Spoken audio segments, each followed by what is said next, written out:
Boa noite, pessoal.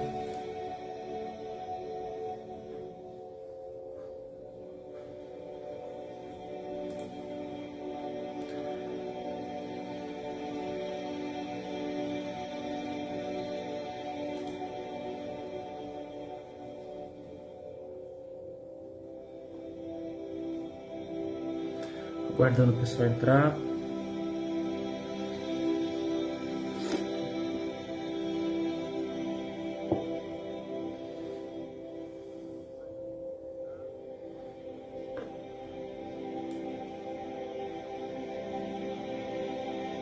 Lembrando ali para quem entrar, conforme for entrando, como a gente está começando a pegar o copo d'água, tá? Boa noite, Norá. Parabéns, Bia. Viu? Boa noite, Bia. Parabéns. Não esquece da sua água aí.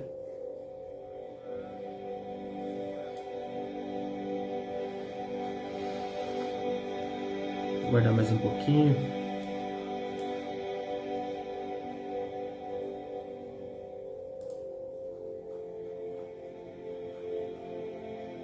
Hoje, lembrando que a gente vai falar do capítulo 17 do Evangelho segundo o Espiritismo.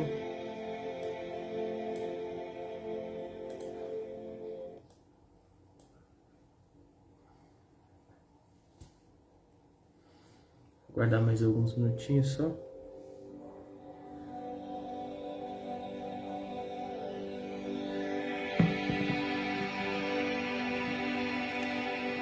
São 7h33, mais um minuto a gente começa.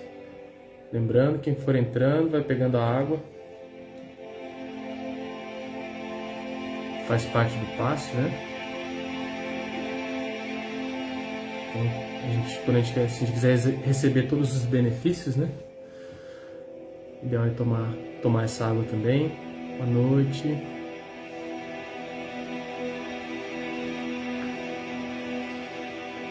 Bom, pessoal, vou começar.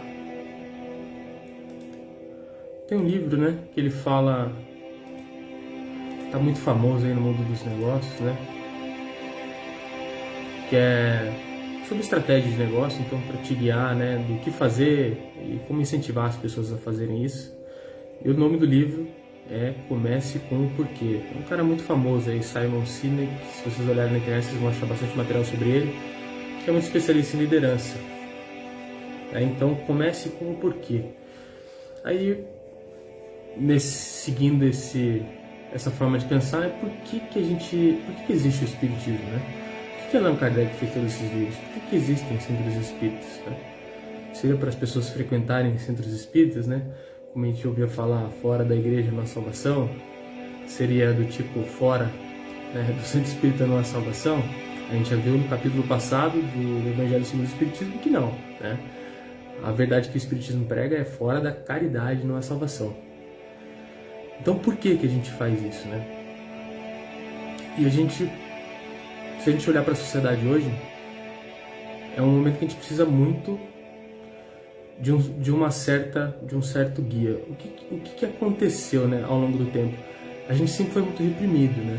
A gente sempre teve sociedades, né, como a igreja mesmo, que ela impunha, né, vinha de cima para baixo, impondo uma forma de pensar para que essas pessoas, né, entrassem no caminho de Deus, no caminho de Jesus, no caminho da igreja. E isso por muito tempo, o que aconteceu? A gente começou a se revoltar, né? É como o nosso defeito, aqueles defeitos que a gente vai tendo assim, que a gente vai reformando depois de um tempo, eles começam a ficar escondidos, tem uma hora que magoa tanto, dói tanto que a gente, né, se revolta contra eles e resolve fazer alguma coisa. E a sociedade, ela passa por essas fases de polaridade. Então a gente foi muito tempo ali, as ideias, sempre regras que a gente precisava de seguir, coisa do tipo, e hoje em dia a gente não quer seguir regra nenhuma, né? Então a gente quer liberdade, mas a gente não quer a tal da responsabilidade que vem junto, né? Então um guia que sempre existiu e que às vezes poderia ficar um pouco confuso hoje em dia, né, o alegórico, porque ele falava por parábolas, mas ele falava da forma perfeita, porque era a forma de se comunicar na época. Vai falar, como a gente vê no Livro dos Espíritos hoje, com uma sociedade há 2000 anos atrás. Impossível, impossível se comunicar, impossível deles compreender. Então, o Espiritismo ele surgiu para traduzir, para trazer, né, essa forma de falar, essa forma de pensar e trazer de volta esse modelo, explicar um pouquinho melhor esse modelo, porque a gente não evoluiu tanto moralmente, evoluímos sim, né? Mudou muita coisa, mas a gente evoluiu muito intelectualmente. Hoje a gente tem condições de entender com um pouco de mais de profundidade o que Jesus veio falar, né? E fora isso, as obras de apoio. Então, esse capítulo é o objetivo, eu diria que é o objetivo do Espiritismo, que é sedes perfeitos. Então, qual que é o objetivo do Espírito, né? O Espírito ele encarna aqui para passar por provas, né, por expiações, para quê? Para melhorar. A gente pensa, né, que a gente não gosta dos problemas, dessas coisas que a gente passa, mas na verdade o que a gente mais ansia lá no fundo, o espírito, quando a gente for deixando esse corpo físico, emocional, mental, o espírito, lá o princípio, né, o princípio vital que tem lá dentro da gente, o que ele quer? Ele quer melhorar. Ele quer melhorar. E para ele melhorar, ele precisa exatamente desse tipo de prova, né, desse tipo de expiação. Então, seres perfeitos é o objetivo. E o Espiritismo, ele não vem te convidar a frequentar um centro espírita. Ele não vem te convidar a tomar um passe. Essas são ferramentas, né, que vão aliviar a sua caminhada, vão melhorar um pouquinho. Às vezes, a gente tem muita influência ruim, né? Mídia ruim, conversas ruins. Então, é um momento da gente desligar um pouco todas essas formas de pensar equivocadas e ter, às vezes, uma luz aí, uma visão do Espiritismo sobre algum assunto, de alguns espíritos que estão do lado de lá tendo uma perspectiva um pouco melhor, e para que a gente chegue algum dia depois dessa vida até a perfeição. Então ele começa esse capítulo assim: caracteres da perfeição. Amai os vossos inimigos. Isso aqui é muito legal, já é uma provocação. Fazei o bem aos que vos odeiam e orai pelos que vos perseguem e caluniam. Olha que simples, né? Mas por quê? Por que ele fala isso? Porque se a gente for olhar, se vocês procurarem livros de obsessões pesadas, e obsessores que voltaram a começar uma caminhada no caminho do bem, vamos dizer, o que se usou muito de recurso. Se vocês lerem André Luiz, Lacerda tem também, acho que tem uns casos, mas sempre se traz uma mãe, se traz, né, uma filha, alguém que ele amou muito numa encarnação. E esse alguém, né, toca esse espírito, ele acaba, né, com a participação desse espírito que nesse momento consegue chegar até ele, porque às vezes eles ficam distantes pela grande diferença moral, consegue chegar até ele, tocar ele e resolve mudar de caminho. Ou seja, esse obsessor que a gente acha que é horrível, que é o demônio, ele ama alguém, né? Então essa é a provocação. Amar pai, amar mãe, amar o filho, é o básico do básico, né, gente? E a gente não se diferencia muito desses obsessores quando a gente faz isso. Agora, amar quem ofende a gente, quem fere nosso orgulho, né? Então, amar essas pessoas, aí está o desafio, né? E aí, ele vem, pois Deus possui a perfeição infinita em todas as coisas, esta proposição, sedes perfeitos, como perfeito é vosso Pai Celestial. Tomada ao pé da letra, pressuporia a possibilidade de atingir-se a perfeição absoluta. Se a criatura fosse dado ser tão perfeita quanto é o Criador, tornasse ela igual a este, o que é inadmissível. Os homens a quem Jesus falava não compreendiam essa nuance, pelo que ele se limitou a lhes apresentar um modelo e a dizer-lhes que se esforçassem para alcançar. Aquelas palavras, portanto, devem entender-se no sentido da perfeição relativa, a de que a humanidade é suscetível e que mais se aproxima da divindade. Em que consiste essa perfeição? Jesus o disse: amarmos os nossos inimigos e fazermos o bem aos que nos odeiam, e em orarmos pelos que nos perseguem. Mostra ele, desse modo, que a essência da perfeição é a caridade, na sua mais ampla acepção, porque implica a prática de todas as outras virtudes. Então, se a gente for, né, então ele fala de uma perfeição relativa, e ele se baseia, porque quando a gente falou no outro capítulo que fora da verdade não nossa salvação, lembra? A verdade ela está muito distante da gente. A gente não tem condições, e espíritos muito mais elevados que a gente não tem condições de conhecer a verdade por um todo. Aí fora da igreja seria preconceito, como seria do mesmo jeito se eu falasse fora do centro espírita não há caridade. Seria preconceito, eu não estaria falando nada que Jesus veio dizer, né? E aí chega a caridade. A caridade ela é possível de ser feita, né? Nos seus níveis, né? Porque ela tem uma caridade perfeita, que ela é completamente abnegada e assim por diante. É muito difícil, né? Sem querer nada em troca, completamente fora de expectativas, é difícil. Sem querer humilhar o outro, né? Tentando esconder, quando fala muito da esmola, tentar não expor a pessoa. Se possível, dar um trabalho a ela e não esmola. Expor ao mínimo, né? Então ela é muito, tem várias, você precisa de várias, você precisa ter humildade, você precisa ter benevolência, você precisa ter amor, tudo junto, né? A caridade junta tudo. E aí quando você vai lá na lei natural, ele fala de todos os caracteres, né, que fazem a gente evoluir como espírito, e ele fala que tudo, né, tudo é resumido na última lei. E aí tem uma pergunta que é 806, caridade e amor ao próximo. Qual é o verdadeiro sentido da palavra caridade? Como entendia Jesus? Benevolência para com os outros, indulgência para as imperfeições dos outros e perdão das ofensas. 3 coisas. Então vamos destrinchar essas 3 coisas. Benevolência. Se vocês procurarem, né, o sentido da palavra benevolência, ela vai dizer o quê? Demonstra bondade ou vontade em relação a outras pessoas, revelando altruísmo e empatia.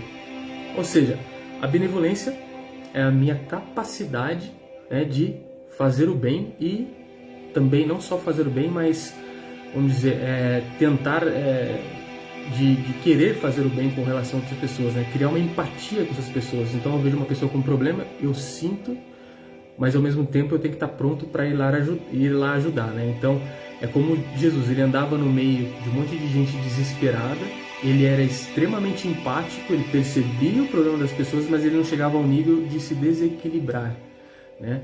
É como falava, Jesus ele não era condicionado pela cultura da época. Ele andava no meio da cultura, de todos os tipos de cultura, dos ricos, dos pobres, e ele não era condicionado por ninguém. Ele se mantinha regido pela lei de Deus, mesmo andando nesse meio, e conseguia auxiliar essas pessoas. Então a benevolência tem muito a ver com isso, criar empatia, né? E aí, ó, tem no Homem de Bem, no próximo capítulo, ele usa a seguinte frase que pode passar o que seria essa benevolência. Possuído do sentido de caridade e de amor ao próximo, faz o bem pelo bem, sem esperar paga alguma, retribui o mal com o bem, toma a defesa do fraco contra o forte e sacrifica sempre seus interesses à justiça. É completamente desapegado, né? Então ele faz pelo bem, não espera nada em troca, e aí, além disso, ele ainda se sacrifica o seu bem, né, para defender o fraco do forte. É o que Jesus fez, ele acabou crucificado. Ele não se poupou, ele não simplesmente fez quando era conveniente, ele fez o que ele achava que tinha que fazer, o que a lei de Deus estava ali na consciência dele dizendo para ele fazer, ele fez, né? E o que levou até ele até o desencarne, um desencarne bem brutal, né? Que a gente sabe. E aí a gente fala de indulgência, né? Aí a gente sempre fala de perdão, a gente fala que a gente tem que perdoar, né? Mas a gente tem que lembrar, em primeiro lugar, que estamos em um mundo de provas e expiações, somos espíritos, na nossa maioria, onde prevalece o mal, né? Na nossa maioria. Então, a gente precisa se perdoar, muito provavelmente, por muitas coisas, né? A gente precisa muito do perdão por várias encarnações. Provavelmente a gente tem ainda esses traumas, essas coisas, essas situações emocionais pesadas que a gente tem, são coisas, são conexões, provavelmente com situações pesadas do passado, e sempre quando tem esse trauma, ninguém é 100% vítima, tá? Então, obsessores são pessoas que pensam parecido com a gente, eu sempre gosto de falar isso, né? E eles também são egoístas e assim por diante. Então a gente tem aquela obsessão que eu falo, né, da moral. Eu tenho problemas morais, eu tenho vícios, e alguns espíritos andam comigo. Aquele é meu amigo que vai comigo pro bar, toma uma, fala mal dos outros e assim por diante. Ele tem esses mesmos problemas que eu, ele me acompanha, e agora ele está desencarnado. E aí tem a mental, nós dois somos egoístas, nós dois temos esses vícios, e em algum momento a gente se trai. E aí essa boa companhia vira um ódio, né? Vira um ódio. Então esse amor, que é apegado, é egoísta, vira um ódio de uma hora para outra, né? Então, esse cara, né? Então todas as pessoas com que a gente se relaciona, na verdade elas são afins a gente. Então, nós como temos obsessores, precisamos de perdão, com certeza. Então, por isso devemos ser indulgentes. Ser indulgente é não ver o problema do próximo. Então, se eu preciso de perdão, como é que eu vou pedir perdão se eu nem consigo perdoar o outro? Né? Não faz o menor sentido. Eu vou pedir, né, por um favor, por alguma coisa, sendo que eu não faço a minha parte. Né? Então, primeiro, eu tenho que ser indulgente. Né? E isso, na hora da caridade, é extremamente importante. Porque você vai encontrar pessoa, você vai fazer caridade para quem? Como eu falo assim, para Jesus, a gente não consegue fazer caridade para Jesus, a gente consegue fazer para os filhos dele, é assim que a gente agrada a ele. Jesus não precisa da nossa caridade, Jesus está muito bem, né? Tá bem evoluidinho já. Né? Então a gente vai se deparar com situações complicadas e a gente tem que ser indulgente. Essas pessoas vão nos tratar mal, né? E aí vem a questão da benevolência também. A gente vai ver falta de educação, a gente vai ver e a gente tem que ser indulgente. Aquilo não pode de forma nenhuma gerar comentários e coisas do tipo. A gente tem que ser indulgente para que sejam indulgentes conosco. Então isso é um princípio da caridade. E aqui ele fala: é indulgente para as fraquezas alheias, porque sabe que também necessita de indulgência e tem presente, né, esta sentença do Cristo: atire-lhe a primeira pedra aquele que se achar sem pecado. Nunca se compraz em rebuscar os defeitos alheios, nem ainda em evidenciá-los. Se isso se vê obrigado, procura sempre o bem que possa atenuar o mal. Ou seja, isso vai muito contra um hábito, né? Se você quiser fazer um amigo hoje em dia, é uma forma muito prática, tá? Eu vou dar uma dica aqui que não é de centro espírita. Mas se você tiver um inimigo em comum com alguém que começar a falar mal dele para outra pessoa, vocês vão virar amigos, muito provavelmente. A gente adora a maledicência. A maledicência não tem nada a ver com a indulgência. Uma pessoa, né, indulgente nunca pode praticar maledicência. É difícil, né? Se a gente começar a puxar aqui uma semana, duas, então sempre lembrar disso. Controlar isso. Isso é ser indulgente. Né? Ignore-se, né, essas características ruins da pessoa. Porque nós temos as nossas também, tanto quanto elas. E se a gente vê com muita clareza, é projeção. É provavelmente porque está aqui dentro. E aí, perdão. Né? E aí tem a definição: perdão é um processo intencional e voluntário pelo qual a vítima, ou geralmente o agressor, passa por uma mudança de sentimentos e atitudes com relação à ofensa criminosa. Sentimentos e atitudes, não só atitudes. Né? Então eu tenho que começar a controlar o que eu sinto também. Deixa de lado as emoções negativas, como a vingança ou com uma capacidade aumentada de desejar bem ao agressor. Não alimenta ódio nem rancor, nem desejo de vingança. A exemplo de Jesus, perdoa e esquece as ofensas, e só dos benefícios se lembra, por saber que perdoado lhe será conforme houver perdoado. Cai de novo na questão da indulgência, né? Se eu não vejo, se eu não perdoo os outros, se eu continuo falando mal dos outros, como é que eu vou pedir perdão? Né? Eu tenho que começar dando exemplo. E aí que vem o Espiritismo, ele é muito prático. É muito sobre seguir essas palavras, não só ouvir elas e decorar elas. E daí é a questão da inteligência. Aqui a gente tem inteligência para compreender o conceito. E a gente precisa de sabedoria, é viver isso. É como os espíritos, a gente programa lá, aprende pra caramba no mundo espiritual. E às vezes a gente cai aqui e na hora de botar em prática, em realmente transformar isso em sabedoria, ou trazer isso para dentro mesmo, né? E trazer esse conhecimento para o nosso interior, para isso virar o nosso modus operandi, ou seja, ficar no nosso subconsciente, o nosso hábito não ser mais ser agressivo, né? A nossa resposta automática ser caridoso. A gente precisa viver isso. Não adianta ficar só no conceito. E nesse caso, deixa eu ver aqui, aí ele vem falar dos bons espíritos, né? Que seria o próximo passo. Tem 2 pontos importantes aqui: maturidade no senso moral, maturidade que independe da idade e do grau de instrução, porque é peculiar ao desenvolvimento em sentido especial do espírito encarnado. Ele fala de maturidade do senso moral, e aí ele fala de algumas discrepâncias, porque às vezes você fala de espiritismo com um cara simples, humilde, né, e ele entende perfeitamente o que você diz. Às vezes você pega um cara extremamente intelectual e não entra nada na cabeça dele. Então ele vê que não é só intelectualidade. O espiritismo, ele mistura, né, as coisas. Tem a ciência, tem a filosofia, mas tem essa parte, essa inteligência emocional por trás, que às vezes você vai ter um espírito, às vezes vai te surpreender de tão sábio que ele é, sem ter primeiro grau, sem ter escolaridade, isso é um trecho interessante. Isso é verdade, né? A gente vê no mundo, às vezes, um cara extremamente simples, mas tem uma sabedoria, encara os problemas de uma forma, parece que é tudo tão leve, né? E aí ele fala assim, que reconhece-se o verdadeiro espírita pela sua transformação moral e pelos seus esforços que emprega para domar suas inclinações más. Né? Esse é o verdadeiro espírita. Né? E então, e aí, né, não faz diferença, vamos dizer, você não está no Espiritismo para ler o livro dos Espíritos, ler o Evangelho segundo o Espiritismo, para dar passe, né? Aí falando de novo sobre o objetivo, está aqui para fazer isso, né? Para se transformar moralmente, pelos esforços que emprega para tomar suas inclinações, para domar suas inclinações más. Então, na verdade, isso tudo que eu falei, passe, a gente está lendo aqui o Evangelho, são todas ferramentas, né? O objetivo principal é esse, né? Eu fazer a reforma íntima. Então, eu posso ter aqui na minha cabeça todos os livros de Kardec, André Luiz, aí se eu não pratico nada disso, provavelmente não vai adiantar nada. Na verdade, vai aumentar a minha carga de culpa, porque agora eu sei, né? Então, vocês estão ouvindo essa palestra, tem muita coisa que agora vocês sabem, e vocês, pelo que falam os espíritos, né? Quando a gente conhece mais, aumenta também o nosso dever, né? Então, menos culpado é o ignorante que comete um erro. Agora, o cara que conheceu, viu como é que tem que ser feito, entendeu, aí depois o julgamento fica um pouquinho, né? Sobe um pouquinho a régua. Então, a gente precisa praticar. Ele chama a prática. O Espiritismo, o principal objetivo é a prática, para que um dia a gente possa ser perfeito. E aí ele faz a parábola do semeador, fala muito bem sobre isso, né?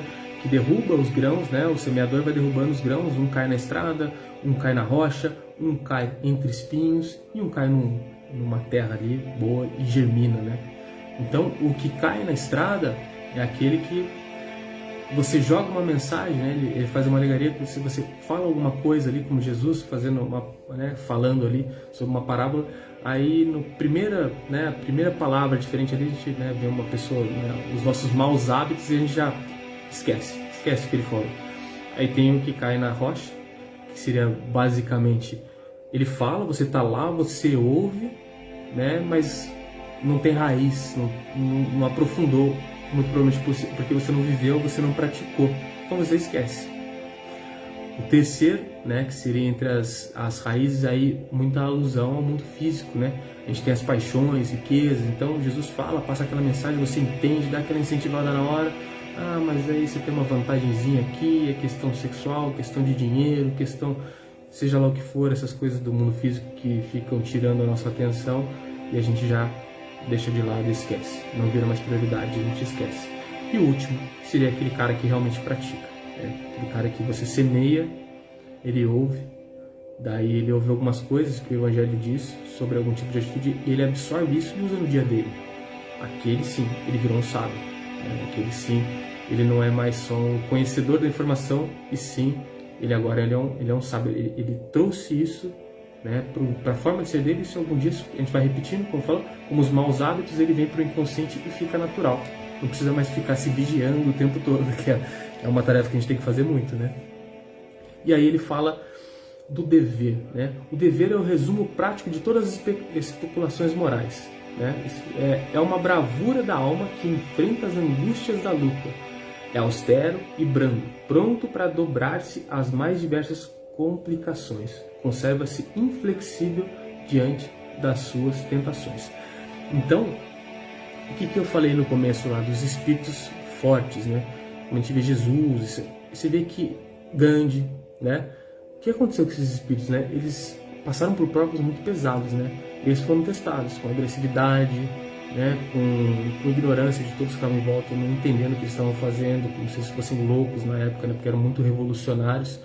Foram agredidos e assim por diante, fisicamente, verbalmente, de todo jeito possível, por gente que eles tinham do seu lado, inclusive, foram traídos, e eles permaneceram, não mudavam nada na postura.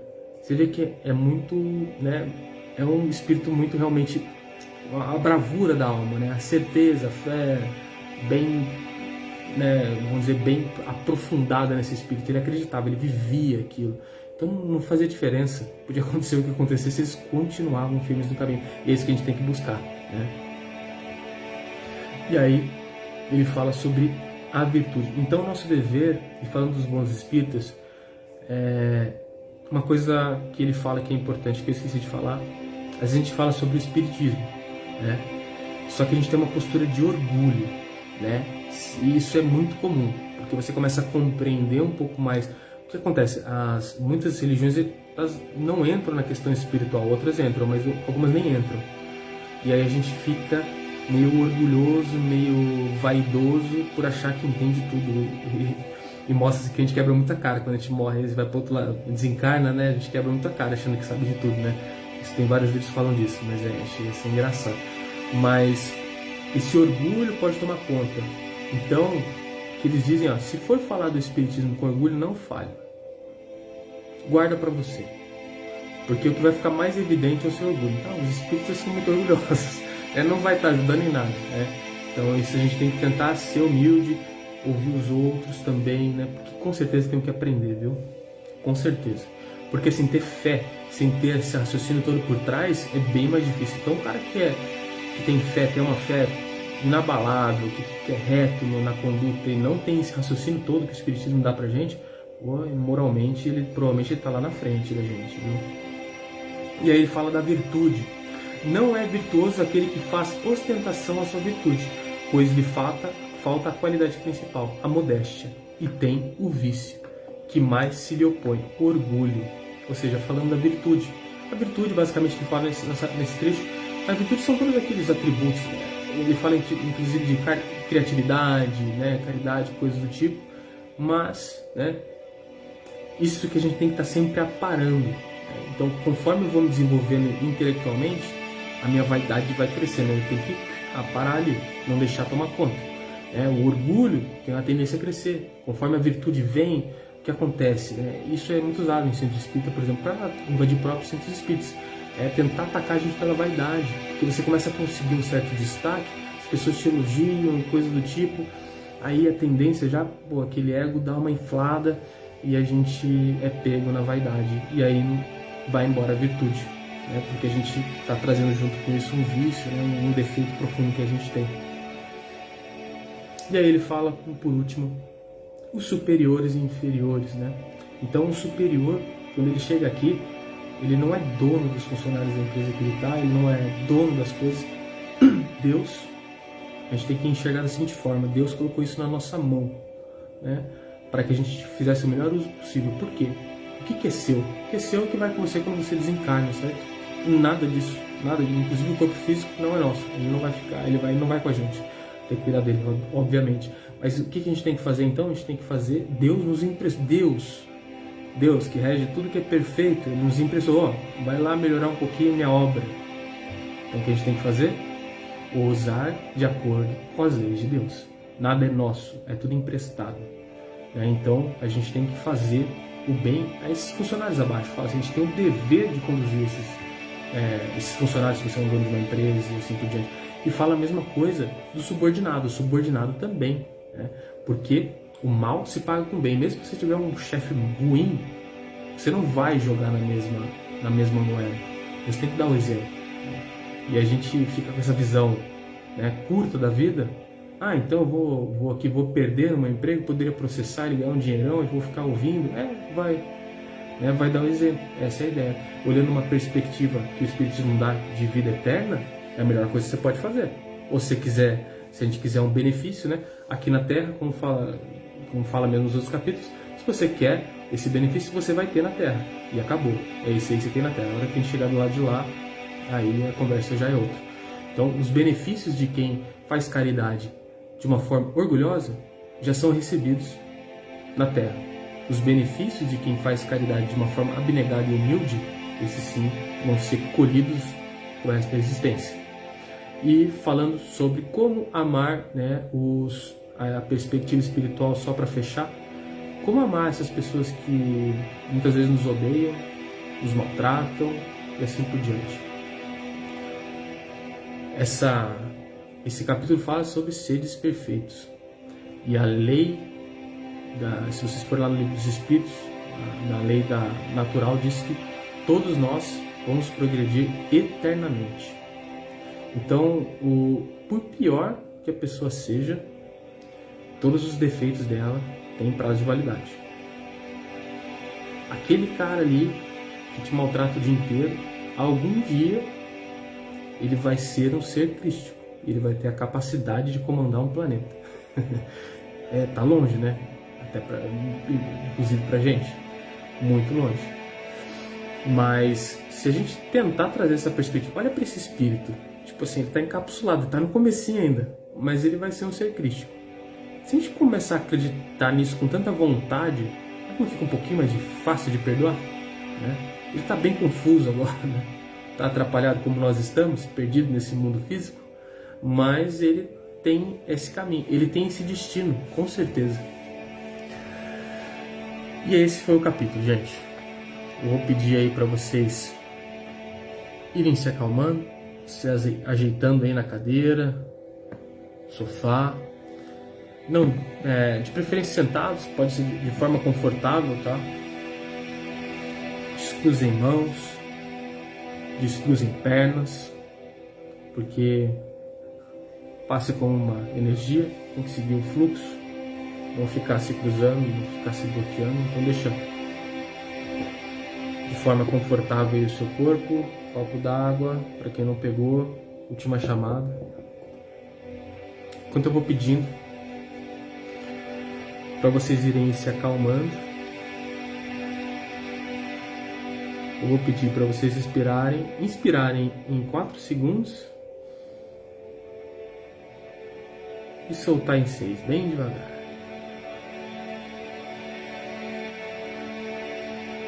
Pode ser 3 por 5, mas assim, vocês vão inspirar e soltar sem pressa. Inspira e solta sem pressa. Presta atenção na sua respiração. Não precisa ser no ritmo que eu estou falando, mas ela tem que ter suave, profunda. E você vai ficar aí respirando. Vamos mentalizar agora, só a sua casa, levantar as proteções primeiro. Eu vou pedir para você mentalizar aí uma plataforma de aço no piso em 1, 2, 3. Vai mentalizando também as laterais, subindo em aço em 1, 2, 3. Uma cúpula de aço, fechando essa construção em 1, 2, 3. Água crística nas portas e janelas. Vamos chamando a presença do seu mentor espiritual.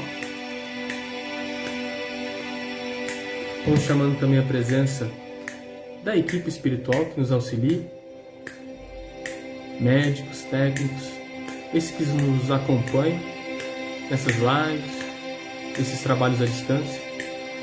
A gente vai criando um portal da sua casa para o Farol de Ismael em 1, 2, 3.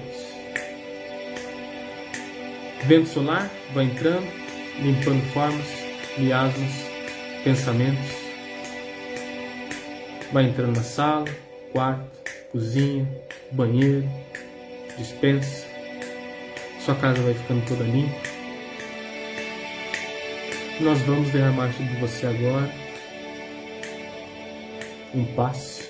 Antes disso, caso a equipe espiritual possa nos auxiliar e encaminhar para o Farol de Ismael, alguém que esteja no momento de ir, a gente pede esse auxílio e auxilia com a força do pensamento para o Farol de Ismael em 1, 2, 3, 4, 5, 6, 7. Graças a Deus. Sempre lembrando, muito amor para esse que estava na nossa casa. Sempre amor. Ninguém é vítima. Eles vão recebendo lá água, sendo paramentados de branco, enquanto nós aqui vamos recebendo nosso passe.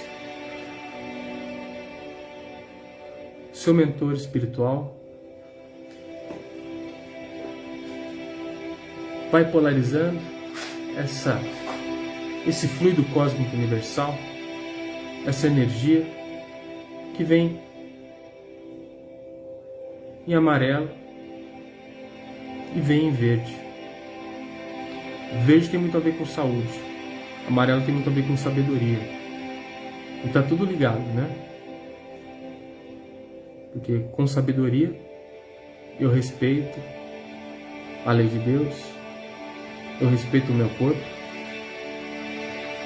Ele vai derramando no topo de vossas cabeças essas luzes que meio que se entrelaçam, vão até o centro de suas cabeças e vão indo para o chakra frontal, aqui na testa, você vai sentindo. Para o chakra laríngeo, ali na garganta, você vai sentindo também. Para o chakra cardíaco, você sente ali também no coração. Agora no cardíaco, vou pedir para você fazer aquela respiração. E é como se mais energia verde entrasse pelo seu peito e você solta todo estresse, todo mal-estar. Você vai sentindo essa energia agora no seu gástrico. Vai sentindo um refrigério ali na boca do estômago. E vai sentindo no seu esplênico, que é ali no seu baço, do lado esquerdo, na costela. Essa energia vai se espalhando por todo o seu corpo. Vai desfazendo acúmulos energéticos, circulando essa energia. Todos esses acúmulos, devido a choques emocionais, vão sendo desfeitos. A energia vai circulando, vão ampliando o campo mental. No campo mental a gente vai se desligando das situações com as quais criamos esses choques emocionais, vai desfazendo formas, miasmas, pensamentos. O momento é o agora, e nesse agora eu vou pedir para você trazer para o seu pensamento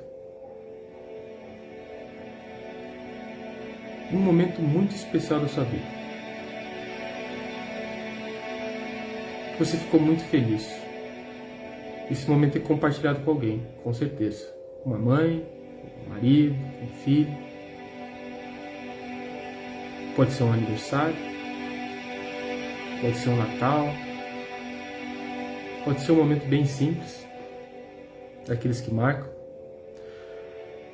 E você vai levar isso para o seu cardíaco. Eu quero que você preste muita atenção agora no seu chakra cardíaco. Toda a sua atenção.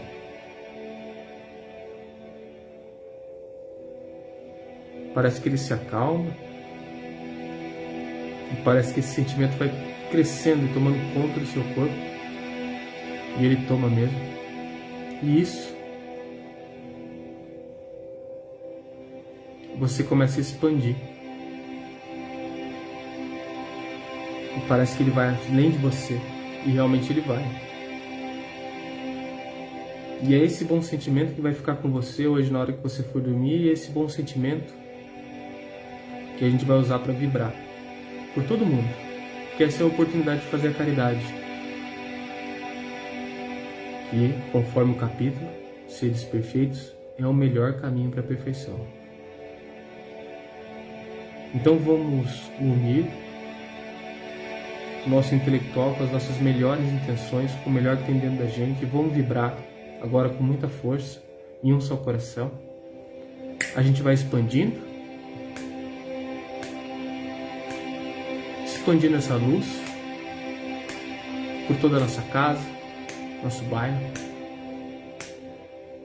por toda essa cidade,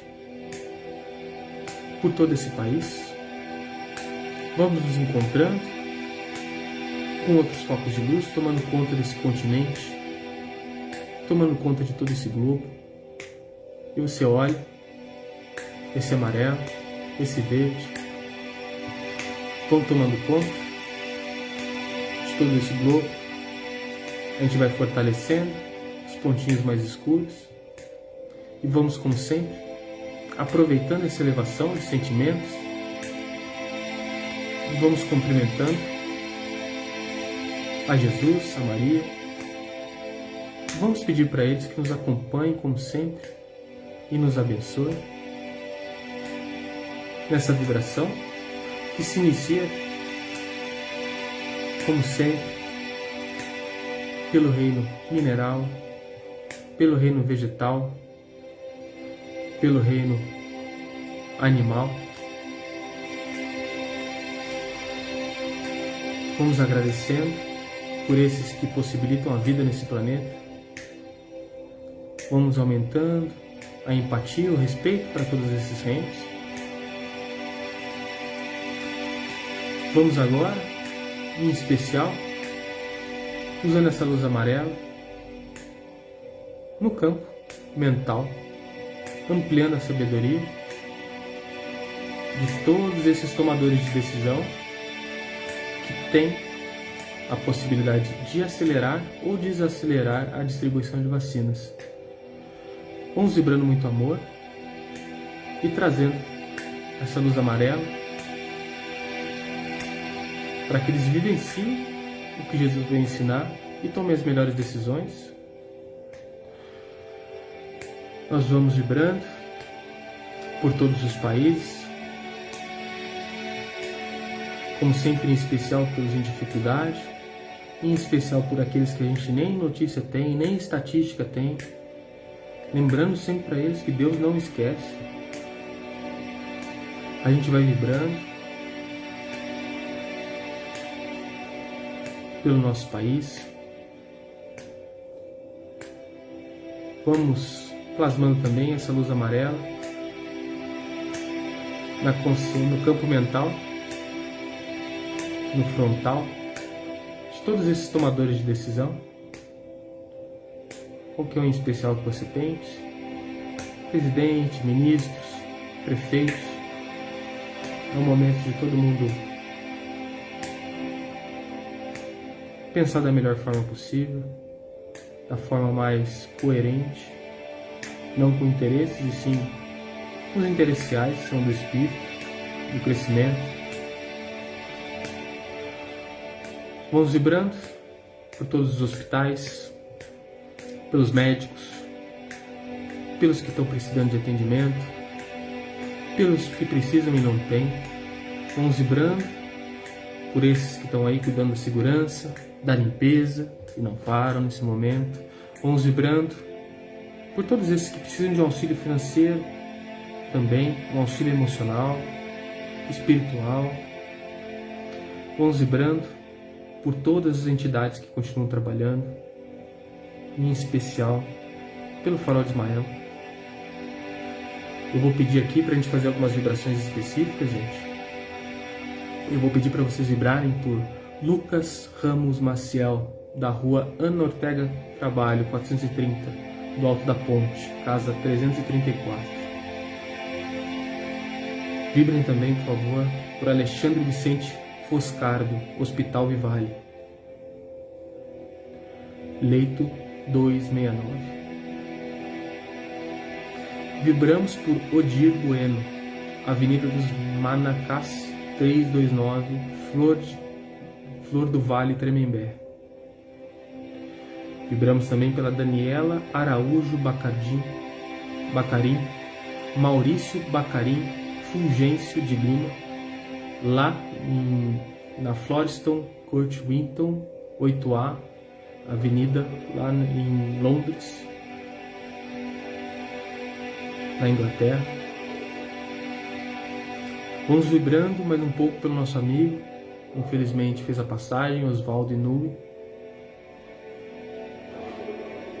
Vamos vibrando pelo Roberto Funari, que está no Hospital Vivale, entubado. Vamos vibrando pelo Ricardo Bom Tempo, passou por uma cirurgia, que se recupere bem. Vibramos pelo Rian, que está lá no Hospital Francisca Júlia. Vamos vibrando pela Maria Eduarda Moreto Cavalcante Rocha.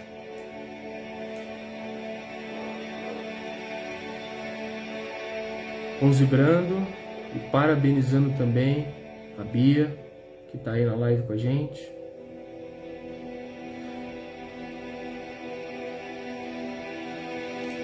E vamos agradecendo, vibrando também por Rafael da Silva Santos Lopes. Vamos pedindo permissão para vibrarmos por nós mesmos. Estamos aqui unidos em um só coração.